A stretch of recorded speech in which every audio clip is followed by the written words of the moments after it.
Chemistry में सबसे बड़ी प्रॉब्लम कलर कंपाउंड्स। कौन से कंपाउंड का कलर क्या है, कौन है जो प्रेसिपिटेट बनाता है, कौन है जो वाटर में घुल जाता है, कौन है जो इनसॉल्युबल है। फिर कुछ ऐसे हैं जो कि हॉट वाटर के साथ रिएक्ट करेंगे और कुछ ऐसे हैं जो कि कोल्ड वाटर के साथ रिएक्ट करेंगे।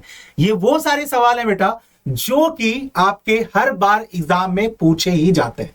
अब आप अगर ये वीडियो तब देख रहे हो जब आपने 10th की प्रिपरेशन स्टार्ट करी है तो भी ये वीडियो आपके काम की है, और अगर आप ये वीडियो आप देख रहे हो जो कि आप जा रहे हो 21 मार्च को बोर्ड देने के लिए, तो भैया ये तो आपका रामबाण होने वाला है, क्योंकि इस वीडियो के अंदर, इस पीडीएफ के अंदर मैंने पूरा का पूरा केमिस्ट्री का जितने भी इंपॉर्टेंट कंपाउंड है जिनके कलर या फिर उनके प्रेसिपिटेट के बारे में सवाल पूछा जाता है वो सब एक जगह है। ठीक है, अब देखो ज्यादातर जो सवाल बनते हैं ना आपके, वो आपके एसिड बेस सॉल्ट या फिर एनालिटिक केमिस्ट्री, सबसे ज्यादा एनालिटिक केमिस्ट्री वाले चैप्टर से बनते हैं, और फिर आता है आपका प्रैक्टिकल केमिस्ट्री वाले से। ठीक है, अब देखो जरा मैं आपको दिखाता हूं मैंने क्या किया, मैंने कैटेगराइज कर दिया कलर वाइज। सबसे पहले हम व्हाइट कलर के कंपाउंड को देखें जरा कि कौन कौन से व्हाइट कलर के कंपाउंड है जो बहुत पूछे जाते हैं। फॉर एग्जाम्पल हमारा PbCl2 है ना, लेड क्लोराइड, व्हाइट कलर का प्रेसिपिटेट होता है ना। फिर आपका ये इनसॉल्युबल होता है किसमें, कोल्ड वाटर में, यानी कि ठंडे पानी में इनसॉल्युबल है लेकिन गर्म पानी में ये सॉल्युबल होता है। बेटा ये जो छोटी छोटी चीजें हैं ना, यही चीजें आपसे पूछी जाएंगी। अब ऑब्वियस सी बात है बेटा कि इन चीजों को आपको याद रखना बहुत जरूरी है, क्योंकि इस पे सवाल डायरेक्टली आते हैं। ठीक है, इसका कोई भी आपका दूसरा तरीका नहीं है कि कोई फॉर्मूला वगैरह हो। ठीक है, फिर आपका है सिल्वर क्लोराइड, व्हाइट कलर का प्रेसिपिटेट होता है, याद रहे प्रेसिपिटेट है यानी आपको ये वो है जो कि इनसॉल्युबल होते हैं। मोस्टली जो होते हैं प्रेसिपिटेट वो आपको इनसॉल्युबल होते हैं, कुछ कुछ जो आपके प्रेसिपिटेट होते हैं वो आपको सॉल्युबल होते हैं, लेकिन सेलेक्टिवली गर्म पानी में या फिर ठंडे पानी में। ये वाला भैया आपका इनसॉल्युबल है, चाहे आपका पानी गर्म हो चाहे फिर आपका ठंडा हो। बेरियम सल्फेट व्हाइट कलर का है फिर से, यानी कि यहां पे आपको पूरा के पूरे, यानी बेरियम सल्फेट हो गया, लेड सल्फेट हो गया, ZnNO3 हो गया, या फिर कॉपर सल्फेट की बात करें। अब देखो बड़ी इंटरेस्टिंग सी बात है, कॉपर सल्फेट नॉर्मली आप लोगों ने देखा है CuSO4.5H2O, जो कि एक ब्लू कलर का कंपाउंड होता है, पता है आपको। अभी हम आगे देखेंगे वाटर ऑफ क्रिस्टलाइजेशन। ठीक है, इसको हम ब्लू विट्रल के नाम से भी जानते हैं, लेकिन इसमें से अगर मैं वाटर ऑफ क्रिस्टलाइजेशन हटा दूं, यानी सारा पानी हटा देता हूं, तो ये ब्लू कलर से क्या हो जाता है, व्हाइट कलर का हो जाता है after losing water of crystallization. ठीक है, और क्या चीजें बेटा ध्यान रखनी है आपको, जितने भी सॉल्ट हैं जैसे कि आपका सोडियम, पोटाशियम, NH4, ये सारे आपके व्हाइट कलर के होते हैं, नमक आपका सफेद होता है। ठीक है, आगे अगर हम बात करें येलो कलर के कंपाउंड की, कौन सा कंपाउंड ज्यादा पूछा जाता है, ZnO एंड PbO। इसके बारे में आप सबको पता है कि ये आपका एक एम्फोटेरिक ऑक्साइड भी है ना, जो कि आपका क्या होता है बेटा, एसिड और बेस दोनों से रिएक्ट कर रहा है, तो एम्फोटेरिक ऑक्साइड है। या फिर लेड ऑक्साइड जो कि येलो कलर का होता है जब गर्म होता है, दोनों के बारे में बात कर रहे हैं, और व्हाइट होता है जब वो ठंडा होता है। अब देखो आप कितनी छोटी छोटी चीजें बेटा जहां से सवाल बनता है। ठीक है, साथ ही साथ आपका HNO3 सनलाइट में ये येलो कलर का होता है, कंडीशन इंपॉर्टेंट है वरना आपको फंसा दिया जा सकता है, इसलिए इसको ध्यान रखना है। क्रोमेट की बात करूं बेटा, CrO4 येलो कलर का है, और फिर डाइक्रोमेट Cr2O7 हमारा ऑरेंजिस येलो कलर का है। येलो तो है लेकिन ऑरेंज वाला येलो है। ठीक है, एक तो ये कलर बहुत बहुत नाजुक से होते हैं। फिर हम अगर ब्लू कलर की बात करें तो आगे अपना blue vitriol CuSO4.5H2O blue colour का है, पानी हटा दो तो व्हाइट कलर का बन जाता है।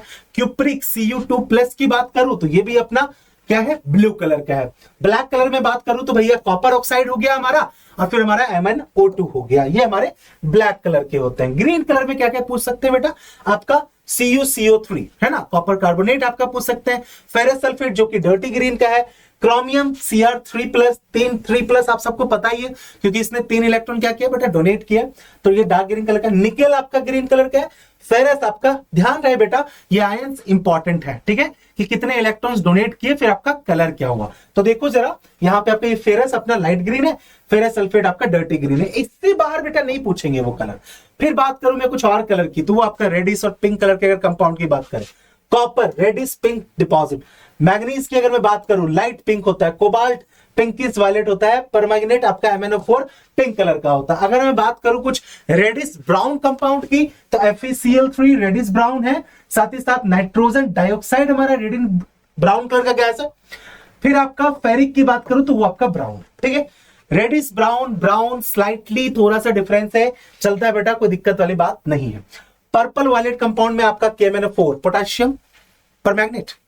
ठीक है, KMnO4 ये आपका बेटा पर्पल और वायलेट कलर का है। ऑरेंज कलर में बात करूं तो आपका पोटेशियम डाइक्रोमेट है बेटा, जो कि ऑरेंज कलर का, और ये तो हमने पहले भी डिस्कस किया। फिर कुछ कलरलेस कंपाउंड है जिससे पूछे जाते हैं, जैसे कि आपका NH3 अमोनिया हो गया, हाइड्रोक्लोरिक गैस या हाइड्रोक्लोरिक एसिड की बात कर लो, कार्बन डाइऑक्साइड की बात करो, सल्फर डाइऑक्साइड की बात करो, कलरलेस गैस है, लेकिन इनकी स्मेल कैसी है बेटा? पंजेंट। पंजेंट यानी कि सफोकेटिंग स्मेल है ना। फिर आपका HNO3 जो कि प्योर फॉर्म में हो तो वो आपका कलरलेस होता है। देखो बहुत छोटी छोटी बात है। दूसरे कलर की बात करें, apart from black, yellow, blue, white, फिर आपका वायलेट कलर में आयोडीन है बेटा, ब्रोमीन है आपका रेडिश ब्राउनिश गैस है, क्लोरीन आपका ग्रीनिश येलो गैस है, sulphur dioxide burning sulphur smell के साथ, और देन अमोनिया जो है वो ग्रीन फ्लेम के साथ जलता है जब उसको ऑक्सीजन मिलता है। ऑब्वियस सी बात है, कोई चीज जलेगी जब उसको ऑक्सीजन मिलेगा। यही सारा था बेटा आपका कलर कंपाउंड के बारे में। इसकी PDF आपको टेलीग्राम जो चैनल है ना वहां पे आपको मिल जाएगी, ठीक है। लेकिन अगर आप इसको बोर्ड एग्जाम की बात देख रहे हो, यानी कि आप अभी अभी 10th क्लास में और आपने ये वीडियो देखी, अगर आपकी फीड में आ गई हो तो एक बार कमेंट कर देना। शायद अगर लिंक नहीं दिखेगा डिस्क्रिप्शन में तो मैं दोबारा इसको शेयर कर दूंगा। लेकिन जो बच्चे भैया अभी बोर्ड दे रहे हो 21 मार्च को, इतना स्पैम किया था ना बैच के लिए, अब बैच आ चुका है ना, ऑफर भी लगा हुआ है ना, होली ऑफर, जाके ले लो ना अपना इग्नाइट बैच। किसके लिए?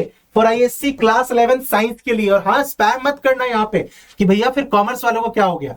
आ रहा है, सब आ रहा है, सब्र रखो, सब्र का फल बहुत मीठा होता है, ठीक है। इस बैच के बारे में मैं ऑलरेडी कई बार बता चुका हूं बेटा, क्योंकि अब बेसी बात है 600+ लाइव सेशंस, 20+ मॉक टेस्ट है। इंग्लिश में आपका ये होगा, स्टार्ट हो रहा है 2 अप्रैल से। बट मैंने कहा कि शुरुआत में ओरिएंटेशन सेशन होगा, जो कि बहुत इंपॉर्टेंट है, क्योंकि ऐसा नहीं कि सीधा पढ़ाना शुरू कर देंगे।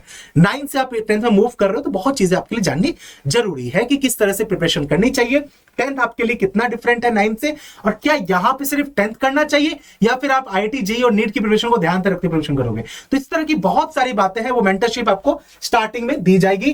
प्राइस आप सबको पता ही है 3999, लेकिन बेटा ये जल्द ही आपको खत्म हो जाएगा। So go and enroll yourself. जिन बच्चों ने ले लिया है so congratulations, welcome to ignite batch. इतनी डिमांड कर दी भैया, लाना ही पड़ा बैच। और कॉमर्स वाले आप भी परेशान मत हो, शायद जब तक ये वीडियो देखो तो बैच आपको मिल चुका होगा, ठीक है। बाकी आपका होली धमाका ऑफर सिर्फ वैलिड है आज के लिए। आज मैं तब कह रहा हूं बेटा जिस दिन ये वीडियो पब्लिश हुई है, दैट इज 19th मार्च। तो सिर्फ आज रात 12 बजे तक आपका JEE और नीट पे आपको जो ऑफर है बेटा 1 साल का subscription, that is only at 4499, वो सिर्फ आपको 19th मार्च के लिए।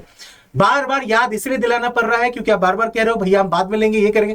बेटा देखो बैच तो आप लोग लोगे ही, ठीक है। मैं नहीं चाहता हूं कि आप लोग हाईयर प्राइस पे चीजें लो, तो इसलिए बेटा मेरा फर्ज है, जब 1 रुपए का क्रैश कोर्स दे सकते हैं आपको, इतने सस्ते JEE और नीट दे सकते हैं, तो लेट क्यों कर रहे हो? जितना जल्दी हो एनरोल कर लो। बाकी मेंटरशिप सेशंस वगैरह आपको चल ही रहा है, घबराओ मत, ठीक है। और हाँ, जिन्होंने कलर कंपाउंड देख लिया तो एग्जाम से आके जरूर बता देना कि इस PDF से कितने कलर कंपाउंड के सवाल आपको मिले थे, ठीक है। PDF डाउनलोड कर लो, टेलीग्राम का लिंक डिस्क्रिप्शन में है। बाकी तैयारी तो हम कर ही रहे हैं, ठीक है। और इसके अलावा भी अगर प्रॉब्लम है तो ये वाली प्लेलिस्ट पे क्लिक कर लेना, सारा केमिस्ट्री का चेकमेट पूरा एक ही जगह बना रखा है, ठीक है। चलो जाओ, जाके एग्जाम 4 के आओ।